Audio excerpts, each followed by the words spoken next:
Amigos, estamos de volta ao texto sagrado. Vamos considerar agora o capítulo de número 24 de Jó.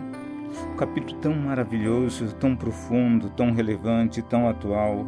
Como faríamos bem em considerarmos a palavra de Deus, em aplicar as nossas vidas, em considerar os seus princípios, o seu ensino, a sua verdade.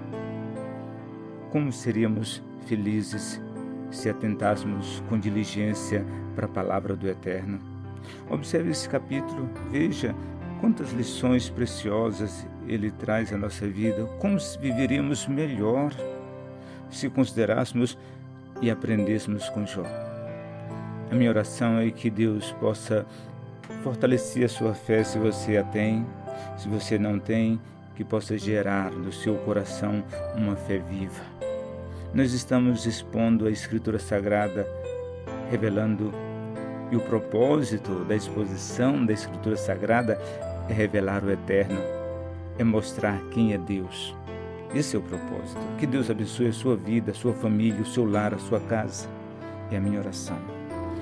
O capítulo 24, vamos dar para esse estudo, baseado no capítulo 24, o seguinte tema: onde está a justiça? O silêncio de Deus diante do mal.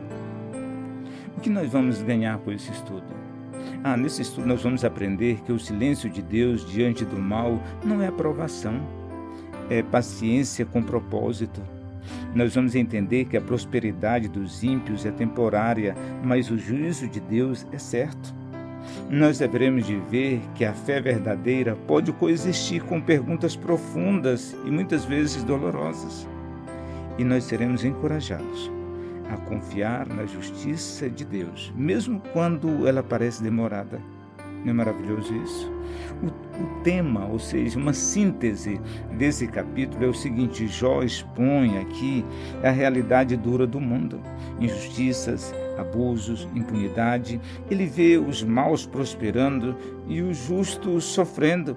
E ele pergunta por que Deus não intervém imediatamente. Você já fez essa pergunta? Você já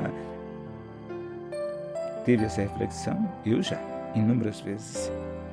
É um grito de quem sofre, mas também é um grito de quem acredita que Deus é justo. Jó não está revoltado, ele está confuso. E mesmo assim, parece ele permanece, ele continua crendo, continua confiando. A título de introdução, deixe-me dizer para você o seguinte: Jó levanta aqui, nesse capítulo, uma das perguntas mais ousadas. Por que Deus permite que os perversos prosperem impunemente, enquanto os justos sofrem em silêncio? Este é um dos dilemas mais antigos da fé e um dos mais atuais, não é verdade? No capítulo 24, Jó denuncia as injustiças que se espalham pela terra, violência contra os pobres, opressão dos trabalhadores, exploração dos necessitados. Ele não nega a soberania divina, mas não entende o aparente silêncio do céu. Então, essa angústia de Jó é a minha, é a sua, é a nossa também. Quando vemos a maldade prosperando, a pergunta que ecoa dentro de cada um de nós, na nossa mente, é: Senhor, até quando? Foi a pergunta de Abacuque. Foi a pergunta de Asaf, no Salmo 73. Mas, mesmo sem entender os caminhos de Deus, Jó não abandona a fé, continua crendo. Este capítulo nos convida a refletir sobre a justiça divina, o sofrimento humano e a perseverança da fé, mesmo diante do silêncio do Eterno. Vamos ao texto, então. Vamos considerar. O primeiro tópico que eu quero abordar é a ausência visível do juízo. Jó 24:1. Por que, ele pergunta, do Todo-Poderoso não se reservam tempos de julgamento? Então Jó inicia com uma pergunta pungente: se Deus é justo, por que não age e age agora? Porque os que conhecem não veem o seu juízo se manifestar? Ele está denunciando a aparente demora de Deus em corrigir o mal. Meus queridos e amados irmãos e amigos, a fé é desafiada quando a justiça divina parece atrasar. Mas quem crê aprende a confiar no tempo de Deus, no tempo do eterno. As injustiças praticadas pelos ímpios é o segundo tópico, versículo 2 até o 12. Removem os marcos, tomam o jumento do órfão, espremem azeite dentro dos seus muros. Versículo capítulo 24, 2, 3 e 11. Então Jó apresenta um verdadeiro catálogo de injustiças. Os ricos oprimem os pobres, exploram o órfão, se aproveitam dos necessitados. A crueldade é econômica, é social, é moral, e tudo parece seguir impunemente.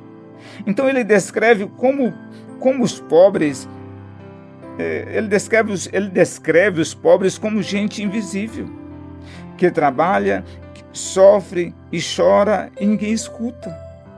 Nem mesmo o céu parece responder. Meus queridos e amados irmãos e amigos, Deus vê o que os homens ignoram. E no tempo certo trará justiça sobre toda a injustiça. Nenhuma lágrima escapa aos seus olhos. Deus vê todas as coisas. Observe em terceiro lugar a conduta secreta dos perversos. Versículo capítulo 24, 13 até o 17. Então, aos que são inimigos, ele diz no versículo 13 e 16, aos que são inimigos da luz, de dia se encerram em casa, não conhecem a luz. Então, agora, Jó descreve os que pecam às sombras, os assassinos, os adúlteros, os ladrões, vivem nas trevas, esperando a noite para cometer as suas maldades. Rejeitam a luz, tanto física quanto espiritual. Mas Jó deixa claro, nada disso escapa ao conhecimento de Deus. Meus queridos e amados irmãos e amigos, a título de aplicação, deixe dizer para você que o mundo pode estar cheio de trevas, mas Deus é luz e nele não há trevas nenhuma. E a sua luz, e na sua luz, diante da luz da sua justiça, tudo será revelado. E observe agora em quarto lugar, o fim inevitável dos maus. Capítulo 24, 18 até o 25. São como espuma, ele diz, sobre as águas. Sua lembrança se apaga da terra. Meus queridos, esse é algo muito confortante, muito maravilhoso. Versículo 18 até o 20. Mesmo diante da prosperidade aparente dos ímpios, Jó afirma, o fim deles é certo. Serão levados como palha pelo vento. Não deixarão nenhum legado. Serão esquecidos. Então Jó conclui com uma afirmação provocadora. Se não for assim, quem me desmentirá? Versículo 25. Então, a título de aplicação, deixe dizer para você, a justiça de Deus pode demorar. E às vezes nós achamos que está demorando demais, mas ela jamais vai falhar. O mal é forte por um tempo, mas finito diante do Eterno, diante do Todo-Poderoso. Então, observe o que disseram alguns dos teólogos mais eminentes da história da igreja. Ele diz, Deus permite a prosperidade dos ímpios por um tempo, para que a sua queda seja ainda mais evidente. Veja o que diz Matthew Henry, outro teólogo. Ele diz o seguinte, que a aparente demora do juízo divino serve para testar a fé dos justos e chamar ao arrependimento os pecadores. Olha que incrível, não é verdade? R.C. Sproul diz o seguinte, que a justiça de Deus não está ausente, está em espera e será perfeita. Martin Lloyd-Jones diz que a fé não se escandaliza com o mal no mundo. Ela descansa na certeza de que Deus está no trono, Deus está governando esse mundo. Que Deus nos abençoe assim, né? Que coisa, que declaração, mas vou ler outra vez. Diz, a fé, a verdadeira fé, a fé bíblica, ela não se escandaliza com o mal no mundo, ela descansa na certeza de que Deus está no trono. Fé é você crer, você confiar em Deus. A nossa fé, ela tem um objeto, o eterno. Nós colocamos a nossa confiança nele, por isso nós estudamos a sua palavra, para conhecermos o eterno, saber sobre o seu caráter, como ele age. Essa é a razão.